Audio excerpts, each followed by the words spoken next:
Hello. What's up, good people? So, I was going to go live. I thought I'd make a video. Let's make a video. I can post it on whatever platform I want to post it on. I hope you can hear me between the vacuuming above me and the darn loud turtle bootleg tank making all the daggone noise. So, if you know me, you know I don't have no problem projecting my voice. I just don't feel like yelling today. So, I'm making this video to answer a couple questions. I've gotten a couple quiet questions in my inbox. I've had a couple people comment underneath posts with questions, and I figured I would answer them all at once to get you to know. Since I put y'all in my business, I figured I'd try to clarify a couple of things.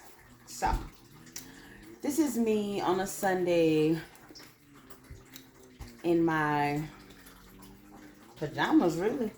I was gonna say loungewear, but who am I lying to? This is my pajama gown. And yeah. So, let's just jump right into it. The question I got the most is the funniest question to me. And it's the question that I'm not going to respond to, honestly. So, the question I got the most was the dick that good? So, let me say this. I have not, on any platform, in any manner, I have not written and or spoken about his penis, my vagina, us engaging in any type of sexual activity, etc. Now, I get that people draw their own conclusions, and your conclusions might not be too far off the mark. But what I am saying is that I have not spoken about it before, and I'm not going to start. None of this is about sex with him. So I'm not going to make it be about sex with him. Yeah. I'm not answering that question because this ain't that. It ain't about that. Alright. So, is it over? Are things between Fabian and I finished? Yes. Absolutely. Beyond a shadow of any doubt. They are over. And what I will say is that they were likely over. Well, there's no likely anymore. They were over before I knew they were over. He never articulated that to me. He was still dealing with me. He was still talking to me. When he started moving funny and I was asking questions about what was going on and whether or not, you know what I'm saying, he decided he didn't like me anymore, didn't want to deal with me anymore, etc. He was not answering those questions. He was telling me that I was delusional. While continuing to move funny and do funny or whatever. So, they've been over. I guarantee he won't have no problem. Let me not say guarantee. That's not true. I can't guarantee nothing. But I would hope that from this point forward, he does not have a problem articulating how he actually feels about somebody or doesn't feel about somebody from this point forward. So, but for me, they're absolutely done. And I would say that he would agree. That this absolutely, there's nothing left to go back to. And again, if I'm being honest, it wasn't much there to begin with. That was me with that was me believing what he was saying, not believing what he was doing. So yeah. So that goes into the do y'all still talk? No. No. We do not talk about anything for any reason. It wasn't like we had anything together, any shared thing to talk about. I think it's funny when people say that they're your friend. And this is not like just a him thing. I think it's funny when people say that they're your friend, quote unquote, when in all actuality they was your lover, they was your late night creep, they was your dude on the side, they was your chick on the side, they was your homie with benefits, but you were never actually friends, because friends, actual friends, would talk to each other. No matter what happened with the benefits part. So, no, we don't still talk. There's nothing for us to talk about. I can honestly tell you that even if he wanted to talk now, I'm no longer interested in listening. I begged this man to talk to me well up until the last time that we talked. And even in that moment, he still didn't talk. So, no. The rebel is, it'd be great if I could talk, right? The things that have been revealed since that last time that we have talked, the last time I saw him, have been significant enough for me to realize that we probably should have never been talking. We definitely shouldn't have started back talking in 2023, because we had taken a break, a long one. And I had actually stopped reaching out to him. And so he came back for me at the end of 2022, New Year's Eve, as a matter of fact. And that little torch should have never been picked back up. It should have been left where it was at. It was dead and over with. I'll talk about that another time. But yeah. No, we don't talk. Yes, it's over. I don't know that this is so much a question as much as a suggestion / somebody trying to be funny, etc. Get therapy. Are you in therapy? Do you have therapy? I'm not offended by therapy or the sound of therapy or the words of therapy or the suggestions of therapy. So anybody thought they was hurting my feelings by telling me to go get therapy, baby, let's be clear. I've been in therapy for over 6 months. Okay? And he knew that. He actually brought up therapy the last time I saw him, which was just his attempt at gaslighting me. Like, he didn't bring up therapy because he thought, oh my God, you really get some therapy. He brought up therapy because he thought that would hurt me. I'm not ashamed of therapy. So I've been in therapy for over 6 months. We never talked, let me not say never talk about him. That's not true. We did not talk about him often enough for my therapist to hone in on it being an issue. The problems that we were discussing were the real issues in my life, to the core of who I am, how I got here, how I got to this point, how I got to 47 years of life. And as significant as his portion in my story seems right now, them little 18, 19 months I wasted on him, it was a blip, a mere blip that won't be remembered except for by hashtag. Next year, 6 months from now, 3 months from now. So I've been in therapy. I just wasn't dealing with anything with him in therapy, because why am I talking about him in therapy? I'm trying to get to the root of who I am as a person.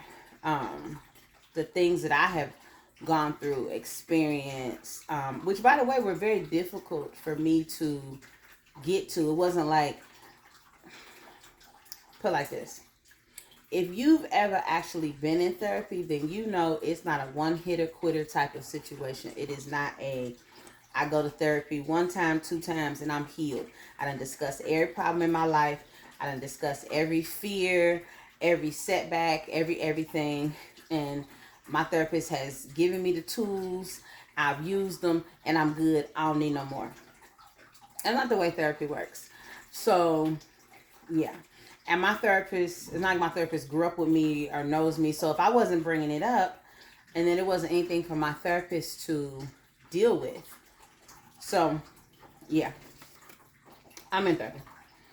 You're not gonna hurt my feelings by suggestion that I go to therapy or see a therapist or anything like that. I wholeheartedly believe that black people should come into this world with a free therapist. Period, point blank.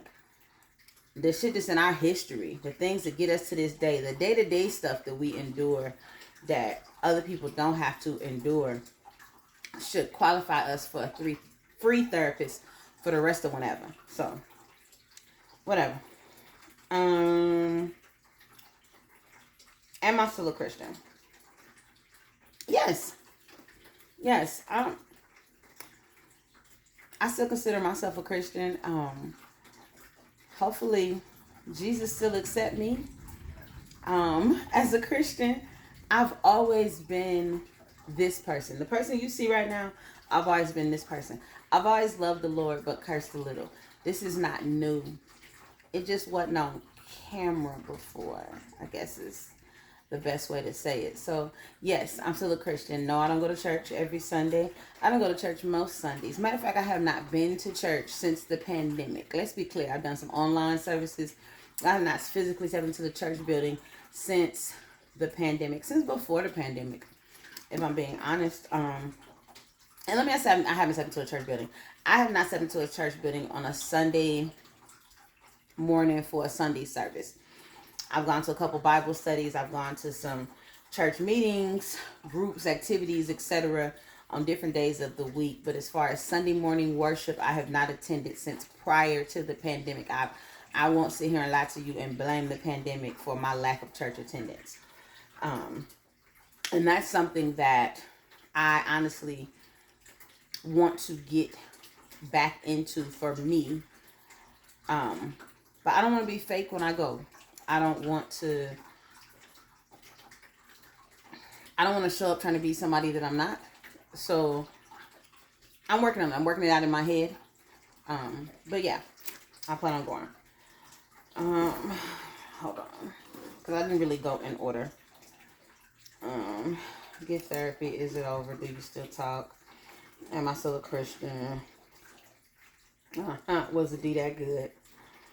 Do I care about people think, or don't I care about what people think? I kind of paraphrased that one, because I've gotten that a couple times from a couple different people.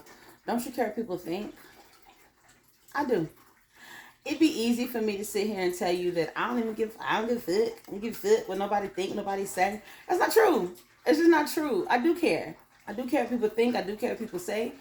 I just care more about me. I care more about what I think. I care more about what I say. I care more about how certain situations make me feel. And I have come to realize that keeping quiet no longer suits me for who I am. For who I want to be. I'm not going to let nobody else tell my story. I'm going to tell my own story. And I'm going to tell the parts where I looked bad, where I looked horrible. I'm going to tell the parts where I looked good. I'm going to tell the parts where I was wrong and the parts where I was right. I'm not going to let nobody else tell my story. So, this is me. So, it's not that I don't care what other people think. It's that I care more about what I think. I look me in the mirror more than y'all see a snippet or a video or a picture of me. I see me all the time. I have to look at me all the time.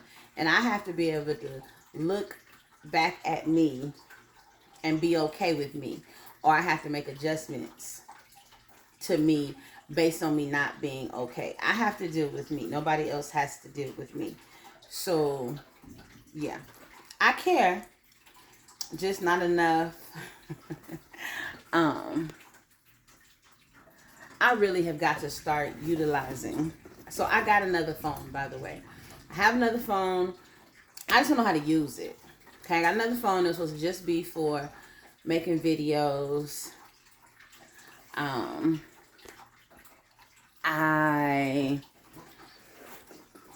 don't know how to use that other phone yet. And I guess I need to practice or something. Connected to the, my son said if I connected to the Wi-Fi and practice, because stuff that's happening right now, like me getting text messages, that wouldn't be happening if I was recording on a different phone that's my actual phone. So, anyway, let me wrap it up because I feel like that text message is about to result in a phone call. Am I dating? This is the second to last question. Am I dating? Not really. I've had a couple fun times, fun moments. I got my eye on somebody, but I'm not there. We're not there. And I'm not there. I'm trying to deal with Shannon and Shannon shit. Honestly. I have the ability to be the best. The best. I'm going to make an amazing girlfriend who will then become a beautiful fiance, who is then going to become somebody's amazing ass wife. And when in order for me to be that, I need to get Shannon shit together. It is so easy. It would be so easy for me to jump out of this and jump right into something else. And I'm choosing to take the harder path. I'm choosing to work on me. It is what it is. And the last question, why hashtag thanks Fabian? So what most people don't know, what 9.5 out of 10 of y'all don't know, don't have no clue about is that, so I like to call it stuff that has happened in my world recently, pre-meltdown and post-meltdown. So pre-meltdown, which I believe happened about anywhere from 4 to 5 weeks ago. Pre-meltdown, so we're probably looking at like 8 weeks ago. I wrote a poem called Foreign Bodies. And I wrote the poem down, and then I recorded myself speaking the poem. And I sent that recording to my friends and included him in it. Now, when I sat down with him, probably 2 days later, I asked him if he had listened to it, and he hadn't. Let me back up a little bit. So I also shared the poem, me reading the poem. I also shared it on all my social media sites. Nobody is checking for me. Nobody is listening to it. Nobody is nothing. And the name of the poem was Foreign Bodies, but and it was about my heart. The name of the poem was Foreign Bodies, and it's about my heart. And I will read it one day. But again, if you want to hear it, go back about 8 weeks, 9 weeks. I posted it. Just when nobody listening to it. It's on my podcast and nobody listens to. I think I put it on YouTube that nobody watches. I know I shared it on Facebook, and I know I shared it on Instagram. So it's out there. So nobody listening to it. But anyway, I wrote a poem called Foreign Bodies, and I hashtagged it Thanks Fabian. And the reason I hashtagged it is because I wrote it after getting off the phone with him, and the conversation was so frustrating, it had me in tears. And instead of cussing and fussing, which would normally be my way, I decided to write. For those of you that don't know, writing, speaking, all that, that's my first love. It's something I've always done, just not consistently, as I've gotten older. So I wrote a poem. The name of it is Foreign Bodies. It was about my heart and the things that I've gone through in life. But I hashtagged it Thanks Fabian. And I hashtagged it Thanks Fabian because the frustration that I felt from that situation, the emotions that I felt, led me to pick up the pen and start writing. So like I said, when I seen him 2 days later after I had wrote it, I asked him had he listened to it. He said he hadn't. I played it for him. And I say in the recording at the end, thanks, Fabian. And he said, I inspired that? And I said, you did. And he was smiling and smirking or whatever. And I was like, you look proud of yourself. Because he's an ass. He is. Like, it's not even like me trying to talk bad about him. He just really is an asshole. I think that's a defense mechanism for him. But I'm not giving him no excuses for nothing. You got to figure out your own shit, bro. With your own therapist. But anyway, he was smiling. He was like, I inspired that? And I said, yeah. He said, that's beautiful. And I just looked at him and kind of rolled my eyes. And he was like, no, but for real, like, I guess I'm glad I inspired it. And I was like, so you glad you pissed me off and hurt my feelings enough for me to get to writing? And he said, I mean, if it got you to that, I guess, yeah. So, hashtag Thanks Fabian started way before, well, let me not say way, but at least a month before the big meltdown. Everything in life ain't about that man. Hashtag Fabian has more to do with the emotions that I felt. Hashtag Thanks Fabian. There's no hashtag Fabian. Hashtag Thanks Fabian has more to do with the emotions that arose in me that led me to what I'm doing now. Speaking out. I'm writing.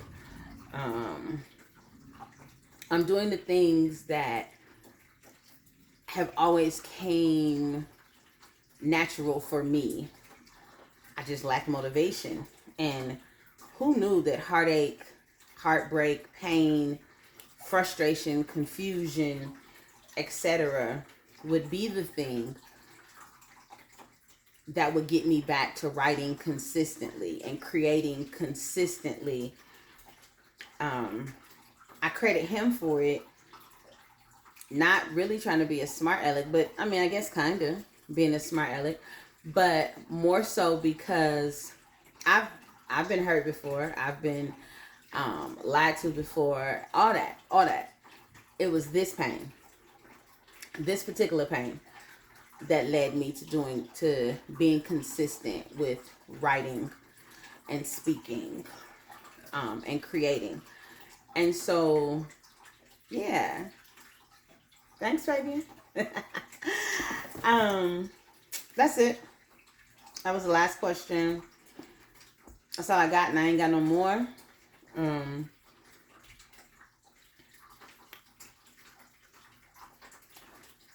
Share, like, comment, subscribe.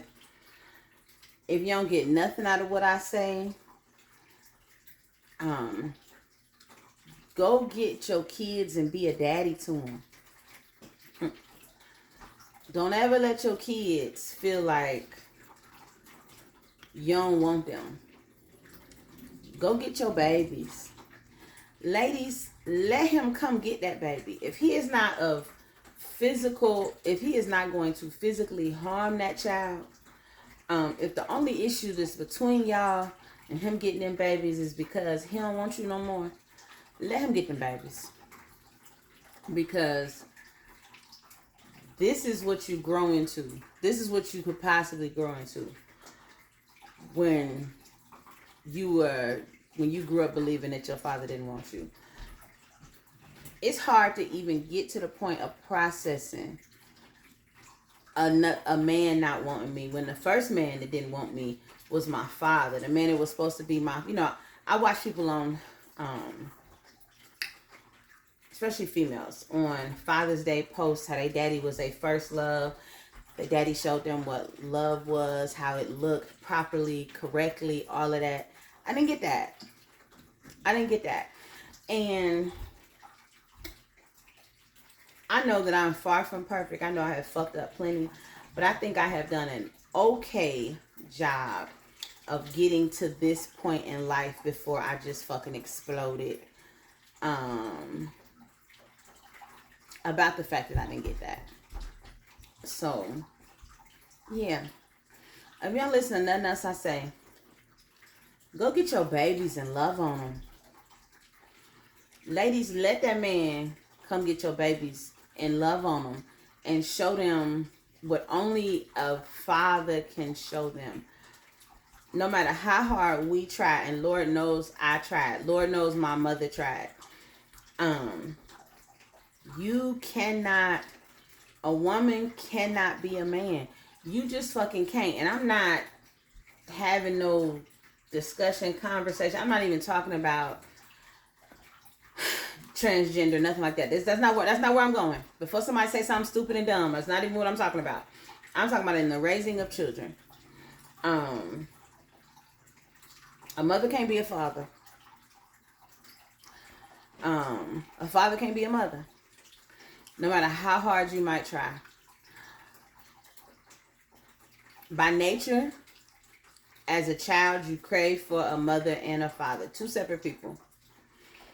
Now you might accept whatever mother, whatever father, whatever grandparent, whatever auntie, whatever foster mom, foster dad ends up raising you. But to the core of who you are, you crave what you believe you're supposed to have in your life. And certainly not everybody has flipped out over, like I have, over not having that in their life. And to be clear, it took me this long to flip out over it. But it's a flip out all the same. And it has the same core. I grew up believing, let me not say I was raised to believe, my mother definitely didn't tell me that. I grew up believing that my father didn't want me because of his actions and his lack of words and his failed promises. I grew up believing that my father did not want me. And so that's the mind fuck that I'm trying to get through and get past. I could probably better deal with a man not wanting me, like in a romantic capacity, if I could finally get past this whole my father didn't want me. My father assisted with the raising of all my other sisters and brothers. Whether he was good to them or bad to them, he still assisted with them. He didn't even assist with me. He didn't even fucking assist with me. So, learning that as you're growing up, it does something to you. It puts a stain on your heart that I certainly have tried to push down and get around and act like it didn't exist, etc. But it exists, and this shit hurts. It hurts bad. And to be honest with you, yeah, let me not even say that part. It hurts. Period, point blank. It hurts. It doesn't feel good. And don't do that to nobody. Just don't do that to nobody. Go get your babies. Go get your babies. I promise you. I don't care how mean they are to you, how mad they come off, how much attitude they give you. When I tell you they need you, trust me, they need you. All right, y'all.